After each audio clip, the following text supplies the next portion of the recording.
Why do people not trust the government? Because the government and other mainline institutions within our societies, media, academia, you name it, have been caught in so many lies that have been responsible for so many wrongs in the world that they do not trust you anymore.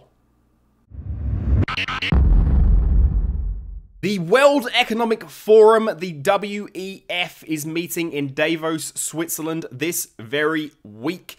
This is the global power elite, at least those in the political and economic spheres. Not so much military action here, but that's elsewhere. And the World Economic Forum are really concerned this year with disinformation. Now, the disinformation that they're concerned with, though, is what is potentially found online. Random people posting random ideas, sometimes crazy and off the wall and outlandish. Absolutely, that's true. But I think there's another institution within our societies, despite the fact that we call ourselves democracies, that has a far worse record of spreading disinformation that has disastrous consequences. I'm Stuart Tupper, a lecturer in political science and PhD researcher. Be sure to subscribe if you are new to the channel. I'm aiming for 10,000 subscribers this year. Please help me get there. Hit like on this, leave your comments below, share it everywhere you can. It's time to talk about the real perpetrators of disinformation in our world. So I think if you look at this question of disinformation, I think it maps basically to every other major challenge that we are grappling with as a society, and particularly the most existential among them. So disinformation and the broader set of misinformation, conspiracy, propaganda, clickbait, you know, the broader mix of bad information that's corrupting the information ecosystem. What it attacks is trust. And once you see trust decline, what you then see is societies start to fracture. And so you see people fracture along tribal lines, and you know, that immediately undermines pluralism. Mm-hmm. And, you know, the undermining of pluralism is probably the most dangerous thing that can happen to a democracy. So I think if you're spending this week thinking about the health of democracies and democratic erosion, I think it's really important to work your way back up to where this starts. Now, here's my really big problem with this perspective. Who does that target? That targets the average person posting online. Who does that not target?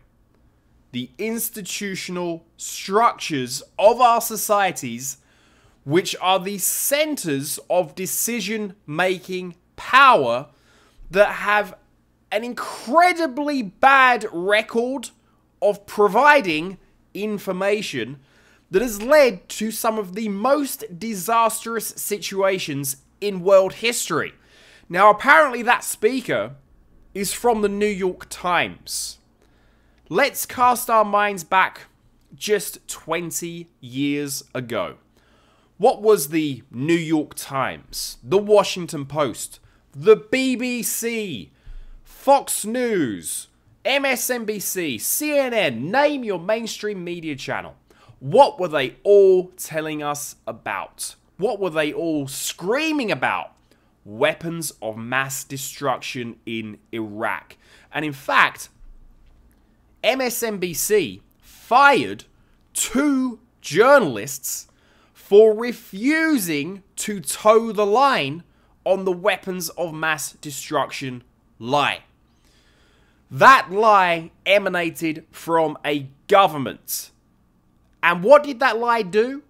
It destroyed not only an entire country, Iraq, it killed around 1 million people, it destabilized an entire region of the world, and we are still dealing with the fallout of that whole situation based on that big lie peddled by these mainstream media outlets to this very day. And they want to get on these global platforms, these World Economic Forums, the UN, the Bilderberg Group, you name it, any of these big globalist institutions, and they want to talk about how you posting something online, you are the threat to democracy. You're the problem when it comes to solving world affairs. I think we've got things just a little bit backwards here.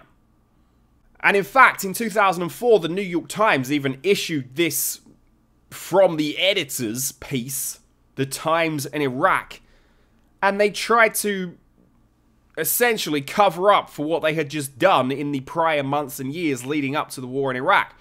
And they say, we wish we had been more aggressive in re-examining the claims as new evidence emerged. You know, I bet the million people that died,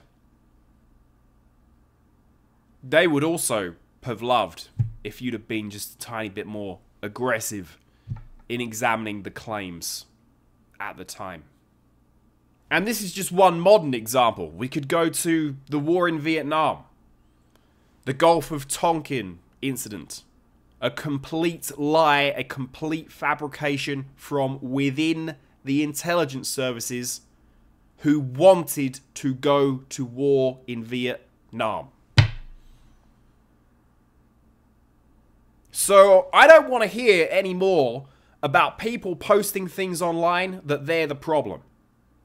They are a symptom of the institutional problem. Why do people think we live in an elitist society? Why do people think that democracy is dead? Why do people not trust the government? Because the government and other mainline institutions within our societies, media, academia, you name it, have been caught in so many lies that have been responsible for so many wrongs in the world that they do not trust you anymore. If you really want to solve this problem, governments, elites of the world, start cleaning up your own act. Then maybe people will actually trust you again. Thank you guys for making it to the end of this video. I'll be back with more on the World Economic Forum, on global politics, on global elites, and we're going to be focused on reality here. So subscribe if you're new, hit like, leave me your comments below, and I'll be back with more videos as we try to get through all of this junk that is continually thrown at us. It's time to get to the truth of our current global situation.